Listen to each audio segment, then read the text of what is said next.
지금까지 우리 요한계시록 1장부터 5장까지를 살펴보았는데요. 한번 요한계시록 전체를 다시 한번 복습해 보도록 하겠습니다. 그래서 우리 요한계시록이 끝나면 요한계시록 전부가 여러분의 머릿속에 탁 들어와야 됩니다.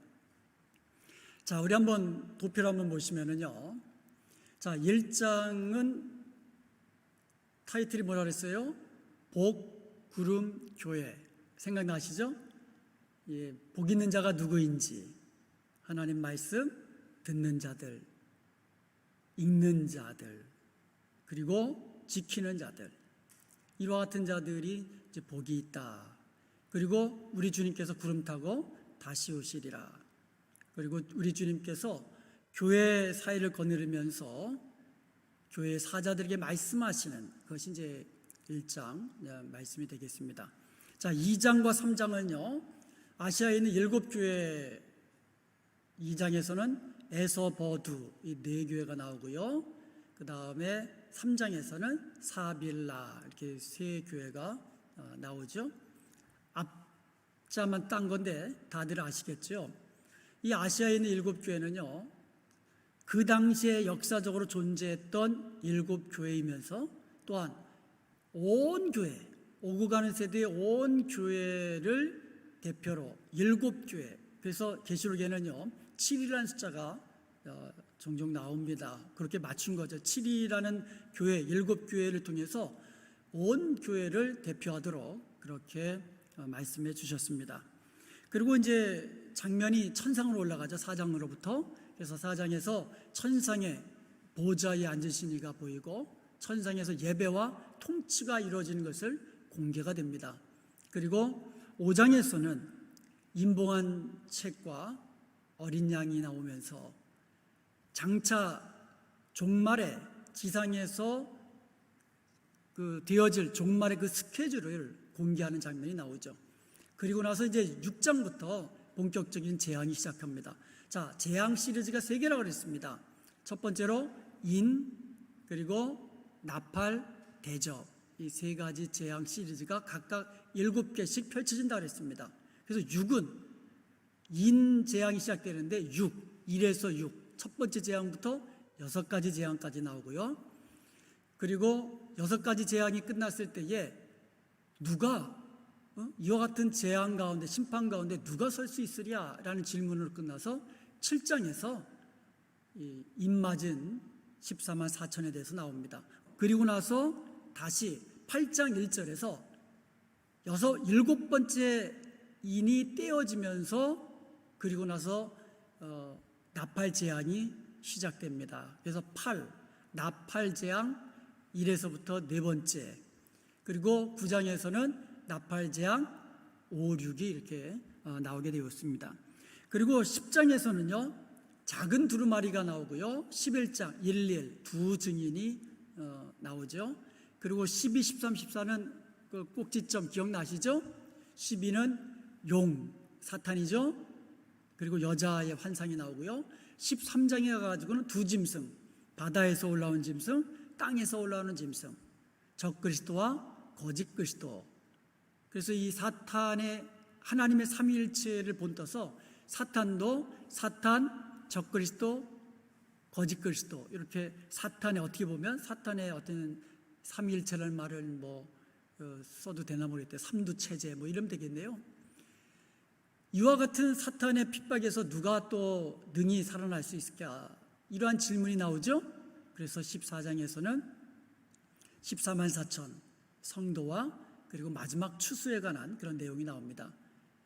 그리고 15, 16, 17, 18이 4박스가 나오죠. 그래서 15장부터는 큰 대접을 쏟는 재앙이 준비되고 16장에서 본격적으로 대접 재앙이 일어나고요. 그리고 17장에서는 큰 음녀 환상이 나오고, 그리고 18장에서는 큰 바벨론이 멸망하고요. 그리고 19장에서 혼인잔치, 20장에서 천년왕국, 21장에서 새하늘과 새 땅과 새 예루살렘, 그리고 마지막으로 천국생활, 계시록 22장, 이렇게 해서 계시록이 마쳐지게 되겠습니다.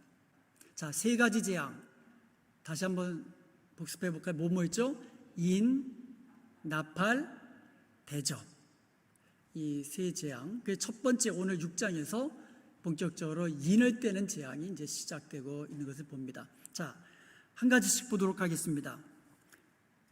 2절을 한번 보겠습니다. 2절, 6장 2절을 보면, 이에 내가 보니 흰 말이 있는데, 이 흰 말은요 6장 1절에 보니까 7인 중에 첫 번째 인을 떼신 거예요. 주님께서 어린 양이 첫 번째 인을 떼시니까, 왜냐하면 인을 떼실 분은 어린 양뿐이라 그랬거든요. 그 어린 양 대신 예수님께서 첫 번째 인을 이렇게 임몽되어 있던 거를 이렇게 뜯으신 거겠죠.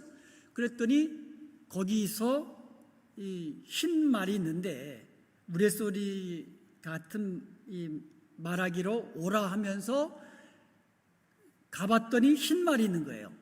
그리고 흰 말을 탄 자가 뭐를 가지고 있어요? 활을 가지고 있고 면류관을 받았고 이기고 또 이기더라. 이게 첫째 인을 뗐을 때에 공개된 재앙입니다. 이 활을, 그렇다고 해서 진짜 말 타고 흰 말 타고 활 쏘면서 죽이고 이런 건 아니에요, 여러분. 이게 지금 이 환상 속에서 이게 본 건데, 결국 두 번째 인을 떼는 거하고 비교해 보면 큰 어떤 전쟁에서 이 사람들이 죽는 그런 재앙이 임한다는 것을 볼 수가 있어요. 한번 그 두 번째 인을 떼는 재앙을 한번 보겠습니다. 3절과 4절을 보니까, 둘째 인을 떼실 때 내가 들으니 둘째 생물이 말하되 오라 하니 이에 다른 붉은 말이 나오더라. 그 탄 자가 허락을 받아 땅에서 화평을 제하여 버리고 서로 죽이게 하고 또 큰 칼을 받았더라.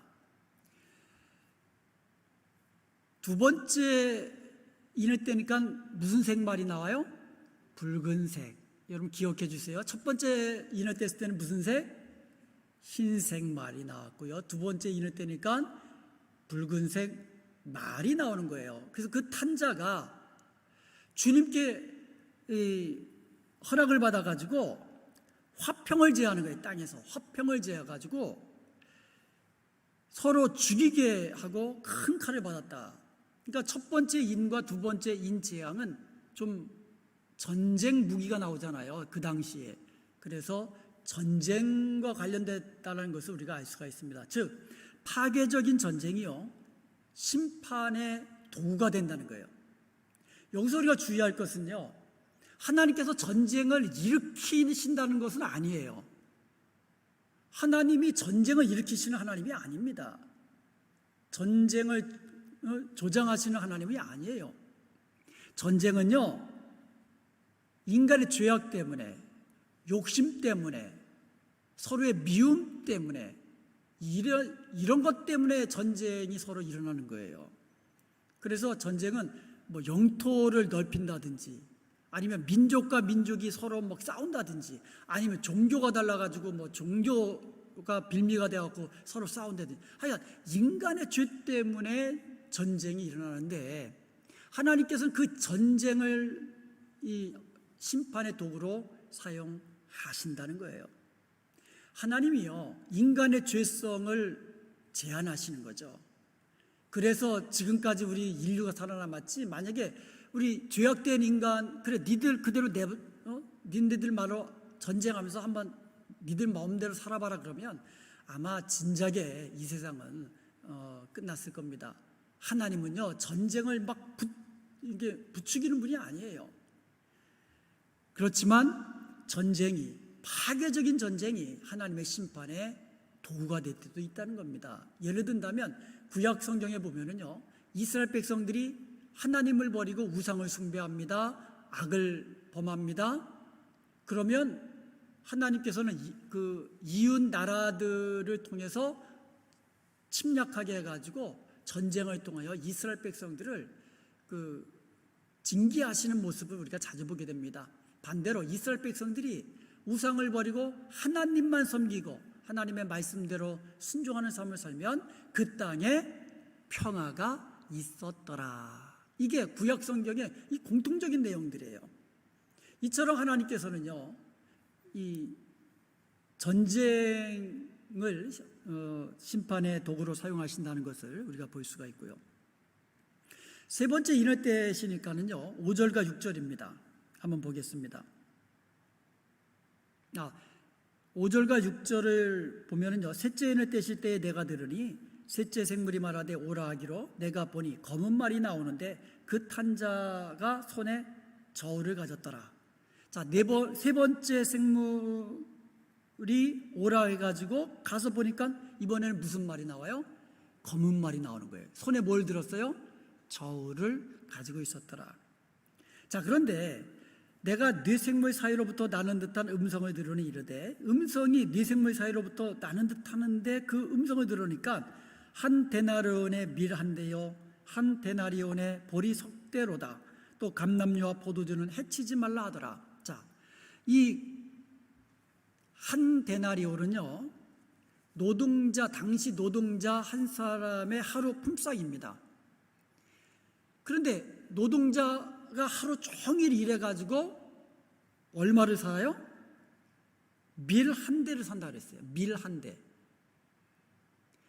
오늘날 한번 생각해 보세요. 노동자 한 사람이 하루 종일 일하면 뭐 그냥 100불 번다고 생각해 보세요. 그럼 100불 가지고 밀을 한 대뿐이 못 산다. 보리를 석 대뿐이 못 산다. 이게 무슨 뜻입니까? 지금 식량 값이 폭등을 한 겁니다. 식량을 살 수가 없는 거예요. 기근도 이런 기근이 없죠. 하루 종일 성인 남자가 일해가지고 번 돈으로 자기 하루 풀칠하기도 어렵다는 얘기예요. 그 정도로 기근이 이 땅에 임할 것을 말씀해 주고 있는 겁니다. 이게 저울 뭐예요? 저울 뭘 사고 팔 때 저울로 사고 팔잖아요. 그 당시에. 그래서 세 번째 인을 뗄 때에 검은 말이 등장하는 것은 결국 기근을 통한 재앙이 임할 것을 이야기해 주고 있습니다. 그러니까 평상시보다도 거의 8배에서 10배 이상 비싸게 식량이 거래되는 것을 지금 알려주고 있는 겁니다. 그런데 그 와중에서도 감람류와 포도주는 해치 말라 그랬잖아요. 하나님의 긍휼을 심판 중에서도 보여주시는 하나님의 긍휼을 우리가 볼 수가 있습니다. 자, 이번에 네 번째 인을 떼니까요 7절과 8절입니다. 한번 같이 보겠습니다. 넷째 인을 떼실 때에 내가 넷째 생물의 음성을 들으니 말하되 오라 하기로 내가 봄에 청황색 말이 나오는데 그 탄자의 이름은 사망이니 음부가 그 뒤를 따르더라. 그들이 땅 4분의 1의 권세를 얻어 검과 흉년과 사망과 땅의 짐승들로서 죽이더라. 자, 네 번째 인을 떼니까 이 넷째 생물이 오라 해가지고 가보니까 이번엔 무슨 색말이 나와요? 청황색 말이 나오더라. 이 청황색 이게 페얼이라고 그러거든요. 페얼 그린. 이게 사람이 이제 죽으면 시신, 왜 어떻게 보면 죽은 색깔 같은 이런 색깔 있죠. 그러니까 시퍼런 것도 아니고 창백한 그런 그린색. 그린도 아주 창백한, 그러니까 시신의 얼굴에서 나타나는 그런 빛깔, 그러한 청황색. 그래서 청황색 그래가지고 이게 무슨 색깔인가 그랬더니 바로 그런 색입니다. 창백한 바로 그런 색깔을 말하는 거예요. 그 청황색 말을 탄 자의 이름이 뭐라고요? 사망이더라. 그래서 음부의 권세가 따르는, 지옥의 권세가 따르는 겁니다. 그래가지고 땅의 4분의 1의 권세를 얻는 거예요. 그러니까 땅 4분의 1이 죽는 겁니다. 사망하는 겁니다. 자, 그때 심판의 도구가 뭐가 나옵니까? 검과 흉년과 사망과 땅의 짐승들로서 죽이더라 이렇게 되어 있어요. 여기서요 사망이라는 이 death, 이 사망이요, 여러분 그 헬라어 그 원문을 보면은요 사본이 많아요. 필사본이거든요. 그러니까 오리지널 성경 원문은 존재하지 않아요. 만약에 존재한다면 그것을 사람들이 아마 우상처럼 떠받칠 겁니다. 필사본이 나옵니다. 필사본이 여러 가지 그 필사본이 존재하는데 그 필사본에 따라서요, 어떤 데는 역병으로 되어 있어요. 플래그. 그러니까 그래서 영어 성경에 보면은요, NIV 성경은 플래그라고 번역했어요. 역병이라고 번역했어요. 킹 제임스 버전에서는요, death, 사망이라고 번역했어요. 그리고 검과 흉년과 사망 또는 역병과 마지막이 뭐예요? 땅의 짐승들로서 죽이더라 그랬어요. 이 네 가지 심판의 도구가, 그러니까 죽이는 도구가 등장하는데요. 에스겔서 14장 21절에 보면은요, 주 여호와께서 이같이 이르시되 내가 나의 네 가지 중한 벌, 그러니까 여호와께서 네 가지로 중한 벌을 내리시는데 그 네 가지가 뭐가 나오느냐? 칼과 기근과 사나움 짐승과 전염병이 나오는 거예요. 그러니까 네 번째 인을 뗐을 때 청황색 말이 나오고 청황색 말을 탄 자가, 그러니까 사망이라 이름하는 청황색 말을 탄 자가 음부의 권세를 가지고 4분의 1을 죽이는데, 그때 사용된 심판의 도구가 뭐예요? 검과 흉년과 사망 또는 전염병이라고 그랬거든요. 그리고 마지막이 뭐예요? 짐승들로서, 땅의 짐승들로서. 자, 여기서 땅의 짐승들로서 죽이더라. 이게 여태까지는요, 해석이 잘 안 됐어요. 땅의 짐승들이 사람을 죽인다? 여러분 그 이해가 되십니까? 사람이 짐승을 죽이지 총으로, 칼로, 화살로. 짐승이 사람을 어떻게 죽입니까? 그래서 이게 해석이 좀 안 됐어요. 그래서 그 해석한 것들마다 어떤 거는 그냥 건너뛰고 어떤 거는 해석을 해놨는데 좀 마음에 안 닿아요. 그런데 이번에 코로나19를 거치면서 어쩌면 이걸지 모르겠다. 여러분, 코로나가 박쥐로부터 지금 이게 시작됐다고 사람들이 이야기하잖아요. 박쥐를 매개로 해가지고 바이러스가 사람에게 전파되고 그 바이러스가 사람에서 사람으로 옮겨가지고 지금 엄청나게 많은 사람들이 코로나에 걸렸고 또 코로나에 죽어가고 있습니다. 엄청난 숫자지요. 그러고 나서 생각해 봤더니 여러분, 중세 때 패스트는 뭐가 매개가 됐습니까? 쥐와 같은 것이 매개가 됐어요. 그러니까 쥐에는 또 그 벼룩 같은 게 있거든요. 그러니까 벼룩이 쥐의 패스트균에 감염된 쥐 피를 빨아먹다가 그것이 집에 들어와 갖고 사람을 물면 그 사람이 전염되는 거예요. 그런데 이 패스트가요, 여러 차례 중세 때 강타를 했습니다. 그 중에 최악이요, 1350년 무렵에 중세 때 그 유럽을 강타했는데 당시 유럽 인구의 3분의 1 가량이 죽었어요. 엄청나게 죽었습니다. 치사율이 높은 데다가 전염성마저 강했습니다. 쥐 때문에 매개가 돼서 왔거든요. 그 다음에 우역 바이러스라는 게 있어요. 우역 바이러스. 이게 소전염병인데요. 걸리면은요, 그 지역에 있는 소를 다 폐사해야만 합니다. 소를 경작해야만 하는 옛날에는요, 이 소전염병이 걸리면 이거는 그야말로 대단한 이 고통이 옵니다. 실례로요, 1888년부터 1897년 사이에 아프리카에 소전염병이 돌았습니다. 그래서 소의 90%가 폐사했다 그래요. 우리나라 그 조선 시대에 이 1637년도에 소전염병에 대한 기록이 있습니다. 그런데 이 소전염병이 일어나기 전에 임진왜란이 일어났죠. 그 다음에 정묘혈환이 일어났죠. 병자호란이 일어났죠.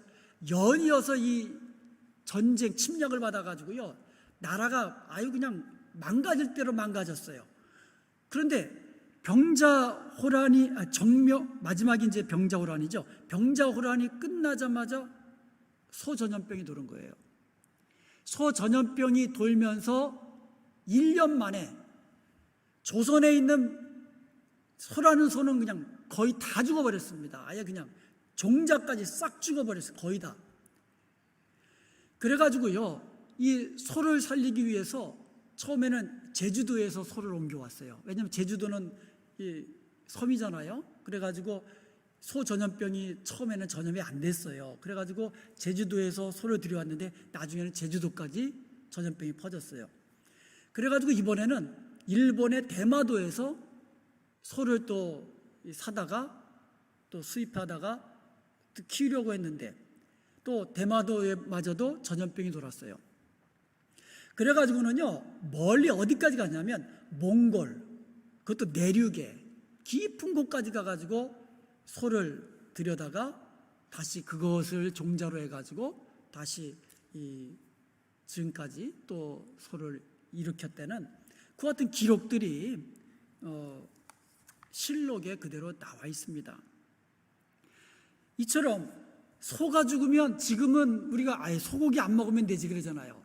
근데 그 당시에 농사를 뭐로 졌습니까? 소로 졌잖아요. 그 소가 없으면 농사를 못하는 거예요. 그 단단한 바위를 어떻게 경작을 하고 합니까? 그러다 보니까 이 기록에요, 병자호란보다도 소 전염병이 더 무서웠다, 이런 기록이 있어요. 먹을 양식을 경작을 못하는 거예요. 그리고 이번에 중국의 돼지 독감이 또 발견됐다 그러잖아요. 그리고요, 이 조류 독감, 이게 지금 사람에게는 전염이 안 된다고 지금 알려져가지고 그나마 좀 안심인데요. 조류 독감이 만약에 이게 조류 독감은 이 닭이나 오리, 거위 이런 이 가금류 사이에서 전염되는 거잖아요. 이게 만약에 사람에게, 그러니까 이번에 코로나처럼 사람에게 전염되기 시작되잖아요. 이거는 정말 대단한 재앙입니다. 치사율이요 60%에 달해요. 조류 독감은요.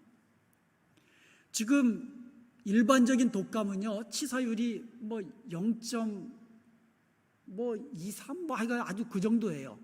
그런데 코로나는 3-4%예요. 약 0.1 정도 되는 거예요. 일반 독감은 0.1 정도, 그 다음에 그 코로나는 3-4%, 약 30배, 40배예요. 그런데 치사율이 60%에 이른다. 이거는 대단한 재앙이 시작되는 겁니다. 이처럼 어쩌면 짐승들로서 죽이더라, 이것이 아닐까, 이런 생각도 해보았습니다. 자, 첫 번째부터 네 번째 인까지는요, 좀 이 공통점이 있습니다. 말이 등장한다는 거예요. 자, 어떤 색입니까? 첫 번째로 흰말, 붉은말, 검정말, 청황색말. 자, 흰말은 뭐였어요? 활을 가졌고, 그 다음에 붉은말은 큰 칼을 가졌고, 전쟁과 관련된다면 검은 말은 저울을 가졌고 기근으로 심판이 오죠. 그 다음에 청황색 말은 사망. 이 사망은요 그야말로 종합 세트죠.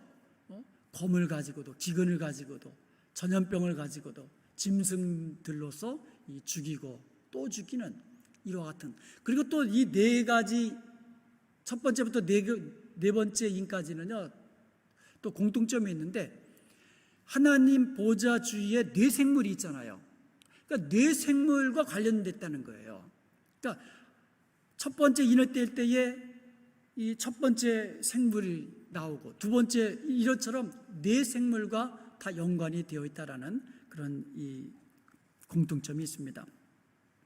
자, 다섯 번째 인은 좀 달라요. 주님께서 다섯 번째 인을 떼니까 순교자들이 천국에서 이 신원을 합니다. 그러니까 심판을 요청하는 거예요. 9절과 10절에서. 자, 한번 9절과 10절을 보겠습니다. 다섯째 인을 떼실 때에 내가 보니 하나님의 말씀과 그들이 가진 증거로 말미암아 죽임을 당한 영혼들이 제단 아래에 있어 큰 소리를 불러 이르되 거룩하고 참되신 대주제여 땅에 거주하는 자들을 심판하여 우리의 피를 갚아주지 아니하시기를 어느 때까지 하시려 하나이까. 그러니까 이 순교자의 영혼들이 제단 아래서 주님, 어느 때까지 우리 피를 갚아주지 않으시겠습니까? 언제 우리의 이 당한 피를 언제 갚아주시겠습니까? 이렇게 요청을 하는 거예요. 그때에 대한 주님의 대답이 11절입니다. 자, 11절 한번 보겠습니다. 각각 그들에게 흰 두루마기를 주시며 이르시되 아직 잠시 동안 쉬되 그들의 동무종들과 형제들도 자기처럼 죽임을 당하여 그 수가 차기까지 하라 하시더라. 그러니까 주님의 대답은 뭐였어요? 흰 이 두루마리, 그러니까 흰 옷을 주신 거예요. 이 흰 두루마리 옷은 이 거룩을 상징하기도 하고 승리자에게 주시는 그런 옷, 그러니까 승리를 이제 상징적으로 이제 보여주기도 합니다. 그래서 순교자들이 승리자였다는 것을, 믿음의 승리자였다는 것을 보여주고요. 그리고 나서 하신 말씀이 뭐예요? 잠시 동안 쉬라. 그러면서 순교자의 수가 차기까지 좀 더 기다리자, 이렇게 말씀하시는 주님의 음성을 듣는 겁니다. 자, 순교자들의 수가 차면 그때가 마지막 심판날이에요. 주님 다시 오시는 날입니다. 그러니까 이 순교자의 수는 얼마인지 우리는 몰라요. 그렇지만 주님은 알고 계세요. 그런데 순교자의 수가 차기까지 그들이 쉬어야 하는 것은요, 순교자들이 점점 늘어날수록 주님의 그 진노의 심판을 그들이 차곡차곡 쌓아두고 있는 거예요. 그래서 한 번에 그냥 몰아서 심판하시는. 여러분, 노아 홍수 때요, 홍수가 나기 전까지 세상의 이 죄악이 관영 차고 넘쳤다 그랬어요. 그러니까 주님이 참으시다가 심판하시는 거예요, 물로. 마찬가지로 순교자들의 피를 계속해서 참고 계시다가 그 수가 차면 한 번에 주님께서 심판하시는 것을 말씀하고 계시는 것입니다. 그래서 다섯 번째 인은 성격이 좀 다르죠. 그리고 나서 여섯 번째 인을 때니까요, 완전히 이제 그 온 세상 지구 멸망의 날과 같은 그와 같은 재앙이 임합니다. 자, 한번 보도록 하겠습니다. 12절부터 한번 보세요. 내가 보니 여섯째 인을 떼실 때에 큰 지진이 납니다. 첫 번째로 뭐가 일어납니까? 큰 지진이 있습니다. 해가 검은 털로 짠 상복같이 검어지고, 자, 해가 검어진다 그랬어요. 그 다음에 달은 온통 피같이 되며 달은 핏빛으로 변해진다 그랬어요. 하늘의 별들이 무화과 나무가 대풍에 흔들려 설익은 열매가 떨어지는 것 같이 땅에 떨어지며, 여러분, 바람이 아직 강풍이 일어나면 무화과 나무가 설익은 열매가 주르르 다 떨어지잖아요. 마찬가지로 하늘의 별들이요, 그냥 주룩주룩 땅에 떨어진다 그랬어요. 그리고 하늘은 두루마리가 말리는 것 같이 떠나가고, 여러분, 두루마리가 두두두를 말리는 것 같이 하늘이 그냥 두루마리 말리는 것 같이 그냥 떠나가 버리는 거예요. 완전히 그냥 끝나는 거죠, 세상이. 그리고 이 땅에는 어떤 일이 벌어집니까? 각 산과 섬이 제자리에서 옮겨지매. 그러니까 땅의 임금들과 왕족들과 장군들과 부자들과 강한 자들과 모든 종과 자윤들이 굴과 산들 바위 틈에 숨어가지고 완전히 진노의 큰 날에 두려워 떨고. 그래서 17절에 이 날을 무슨 날이라 그래요? 그들의 진노의 큰 날이 이르렀으니. 그래서 여섯 번째 인을 때니까요, 우주 전체가 무너지는 재앙이 많은 거예요. 진노의 큰 날이 임하는 겁니다. 한번 생각해 보세요. 땅에서 그냥 지진이 아니에요. 큰 지진이 일어나고, 하늘에 해가 검어지고, 그리고 달이 붉은 빛이 되고, 별들이 주르르 땅에 떨어지고, 하늘은 두루마리가 말리는 것 같이 다 떠나가 버리고, 땅에서는 큰 이 산들과 섬이 제자리에서 막 그냥 옮겨지고. 이와 같은 이 어떻게 보면 이 마지막 날 심판의 어떤 종말의 마지막 때와 같은 그와 같은 현상이 여섯째 인을 뗐을 때에 일어나는 것을 볼 수가 있습니다. 자, 이와 같은 여섯 번째 인이 임하니까 마지막 17절에 탄식이 일어납니다. 그들의 진노의 큰 날이 일어났으니 누가 능히 서리요? 누가 능히 서리요? 이게 사실은 우리 질문 아닙니까? 마지막 최후 심판 날과 같은 그와 같은 엄청난 진노가 재앙의 날에 누가 설 수 있습니까? 누가 능히 서리요? 자, 여러분도 궁금하시죠? 이와 같은 심판 날에 누가 능히 설 수 있습니까? 궁금하시죠? 요한도 궁금했을 것입니다. 이 질문에 대한 대답이 일곱 번째 인을 떼시기 전 요한계시록 7장에서 답을 주고 있습니다. 그 대답은 뭐예요? 인침받은 14만 4천 명이 등장하는 거예요. 이 14만 4천 명은 도대체 누구냐? 요거는 이제 7장 하면서 살펴보도록 하겠습니다. 그리고 나서 그러니까 7장이 삽입이 되는 거예요. 여섯 번째 인을 떼고 일곱 번째 인을 떼는 것 사이에 7장이 들어가 있어요. 왜? 6장 마지막에서 질문이 있잖아요. 누가 능히 서리요? 그 7장에서 대답해 주는 거예요. 인침받은 14만 4천, 셀 수 없는 큰 무리. 그리고 나서 8장 1절에 가가지고는 마지막 일곱 번째 인을 뗍니다. 그리고 나서 2절부터 나팔 재앙이 시작되는 거예요. 그러니까 일곱 번째 인을 떼면서 나팔 재앙이 시작되는 거예요. 그래서 8장에서 나팔 재앙이 8장이에요. 나팔, 인재앙은 6, 그 나팔 재앙 1, 4, 그리고 9장에서는 나팔 재앙 5, 6 이렇게 되도록 하겠습니다. 자, 그러면 이제 이 세 가지 재앙 시리즈가 나오잖아요. 인재앙, 나팔 재앙, 대접 재앙. 자, 이것을 어떻게 해석해야 될 것인가? 이게 관심사입니다. 첫 번째 해석 방법은요, 각각이 별개의 재앙으로 해석하는 거예요. 이게 전통적인 해석 방법이에요.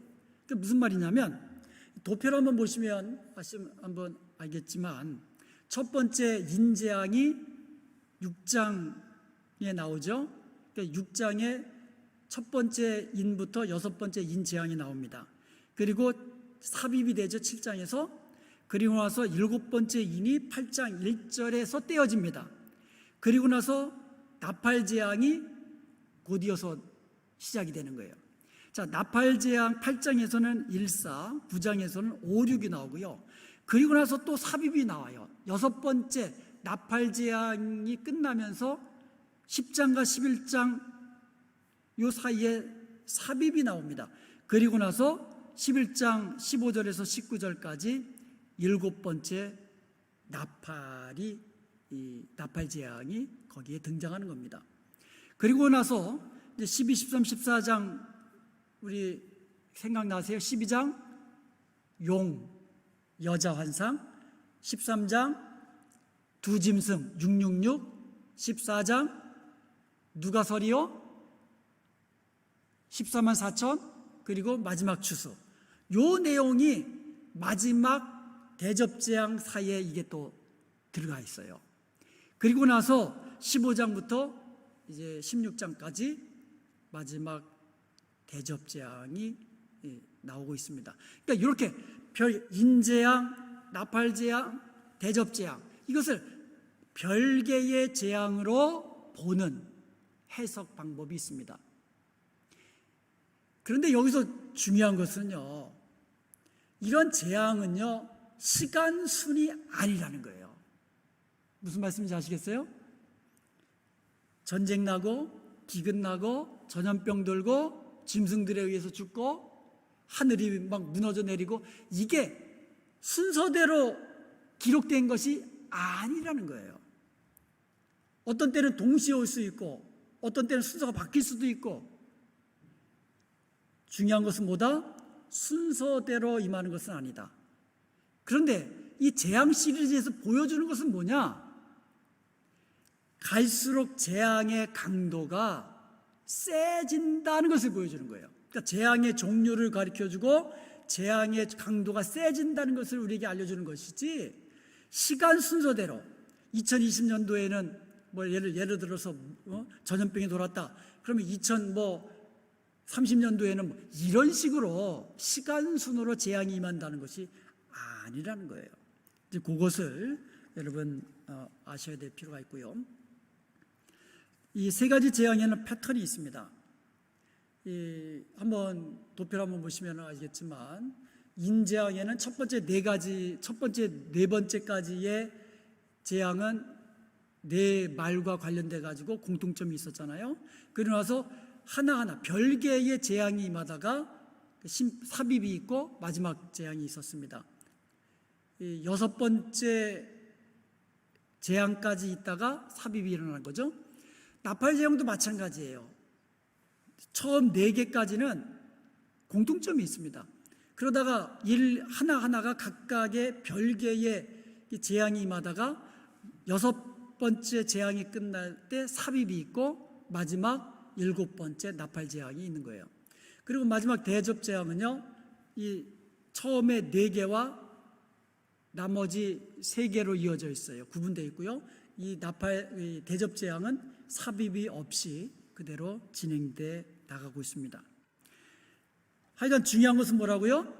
재앙은 시간순이 아니다는 거하고, 그 다음에 갈수록 강도가 세어진다는 거하고. 자, 그런데요, 두 번째 해석이 뭐냐면, 히브리인들의 사고에 맞춰서 해석을 한 거예요. 히브리 사고에 근거한 해석이에요.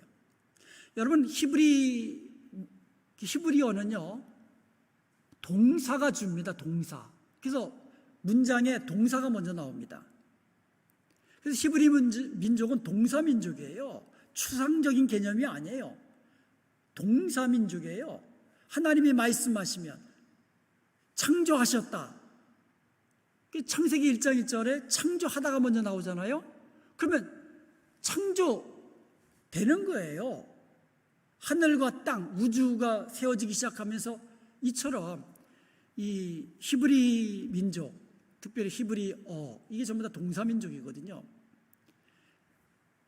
그렇다면 세 가지 재앙을 뭘 중점으로 봐야 된다고요? 히브리인들이 세 가지 재앙을 보면은요, 동사를 중심으로 본다는 거예요. 자, 이는 동사가 뭐예요? 뗀다. 나팔은 분다. 대접을 쏟는다. 이게 히브리 사고에 근거한 해석은 바로 동사가 재앙의 성격을 제한한다라는 거예요. 그러니까 동사를 통해서 재앙이 어떠한 성격인가를 규명해 준다는 거예요. 자, 그렇다면 여러분, 인을 떼면 보통 인봉을 뗀다. 어떤 의미입니까?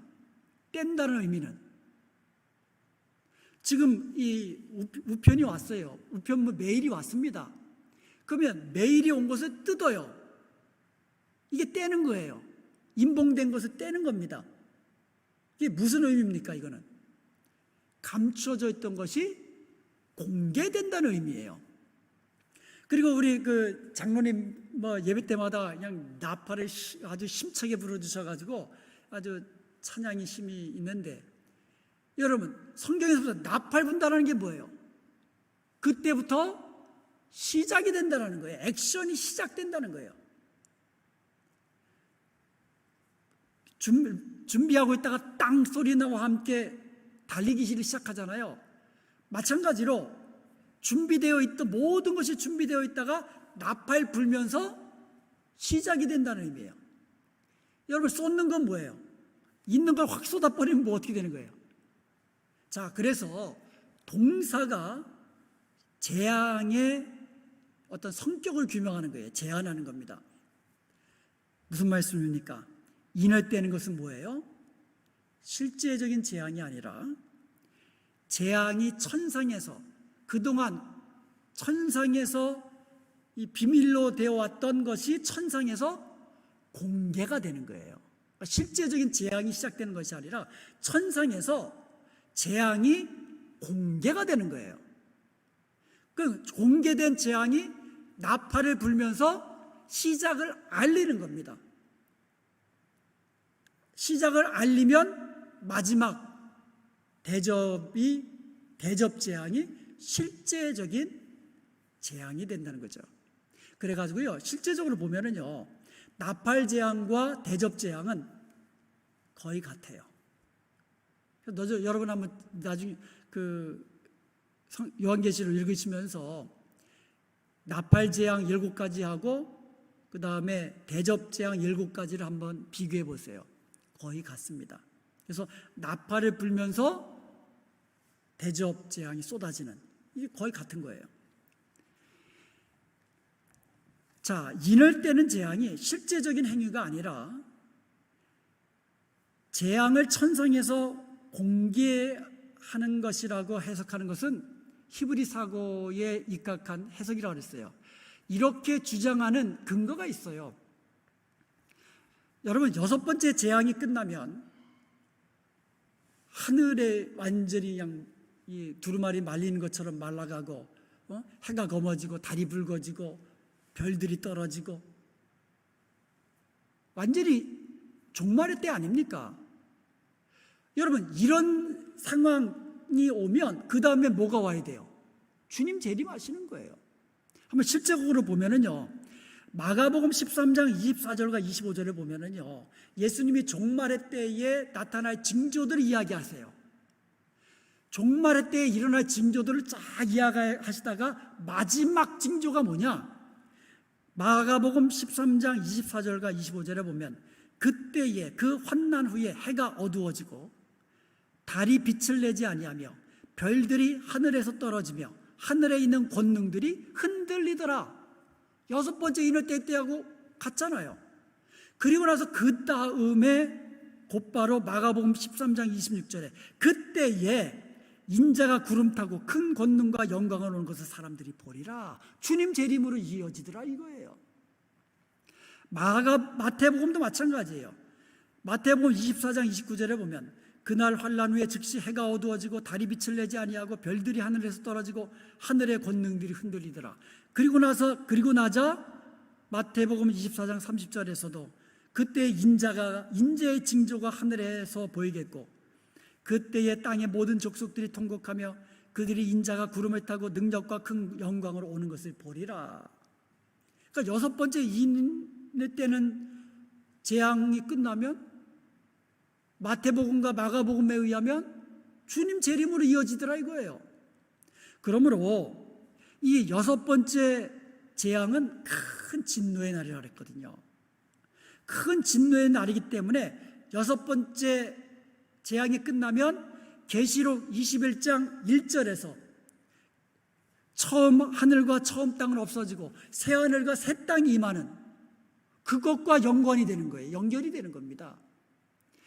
그래서 인을 대한 재앙은 이게 실제적인 재앙이라면 그 다음에 나팔 재앙, 대접 재앙 다시 올 필요가 없는 거예요. 끝난 것 버리는 거니까.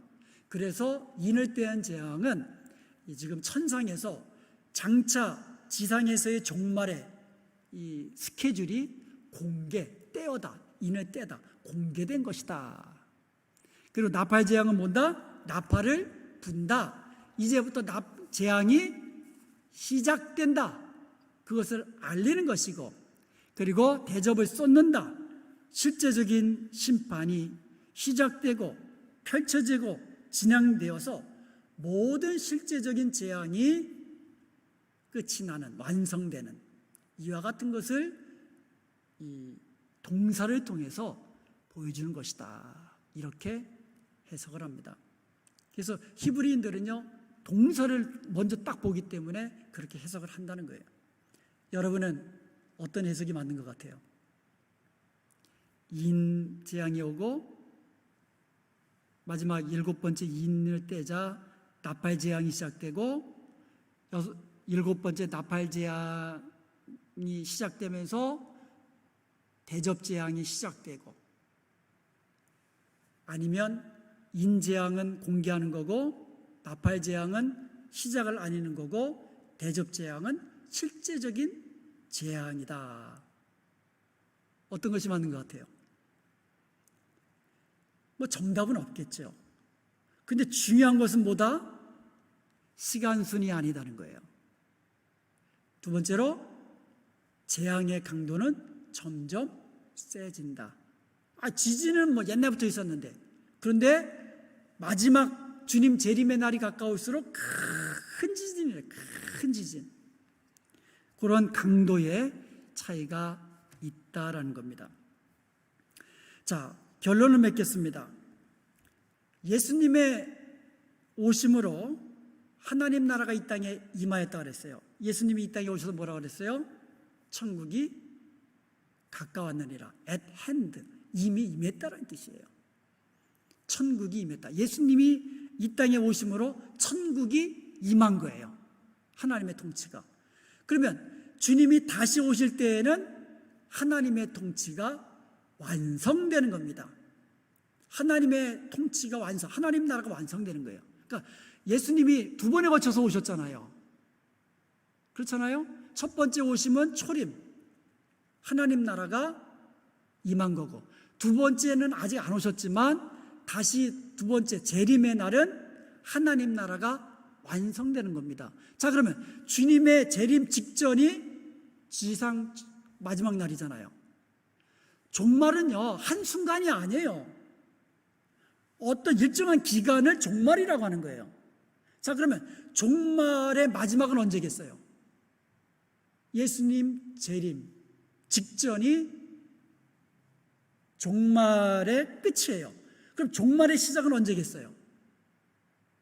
예수님의 오심과 더불어 종말은 시작됐다. 이렇게 보면 되는 거예요. 예수님의 시작과 더불어 종말은 시작이 됐어요. 그러니까 종말의 때에 일어날 사건들이 점점 강도가 세가면서 우리에게 임할 거예요. 그러다가 마지막 우주 전체에 그냥 막 하늘과 땅과 막 그냥 그때에 주님 다시 오신다. 이렇게 볼 수가 있습니다. 종말의 때에 그럼 우리 성도들은 어떻게 해야 됩니까? 이 많은 사람들이 슈거가 돼서 지상 어떤 종말 전에 들림 받는다 이렇게 생각하는 사람들이 있는데요. 그거는 나중에 제가 또 말씀드리겠습니다. 종말의 때는요, 성도들은요, 들림 받는 거 생각하면 안 돼요. 성경에 보면은요, 슈거란 말이 하나도 안 나와 있어요. 슈거라는 것은 들림 받는다는 의미예요. 성경에 슈거라는 단어가 안 나와 있어요. 종말의 때에 성도들이요, 슈거 바라보면서 신앙생활한다? 잘못된 겁니다. 종말의 때에 우리 신앙 성도들은 어떻게 됩니까? 깨어서 기도해야 됩니다. 죽도록 충성해야만 합니다. 어떠한 환난과 핍박 속에서도 믿음을 지키면서 우리 주님의 이름을, 예수 그리스도의 이름을 끝까지 배반하지 않는 겁니다. 그러면 주님께서는요, 상급을 얻으시고요, 영광스러운 면류관을 얻으시고요. 이게 바로 마지막 때를 살아가는 성도들이 해야 할 일이에요. 신약 이 성도들은요, 초대교회 성도들은요, 뭘 기대했습니까?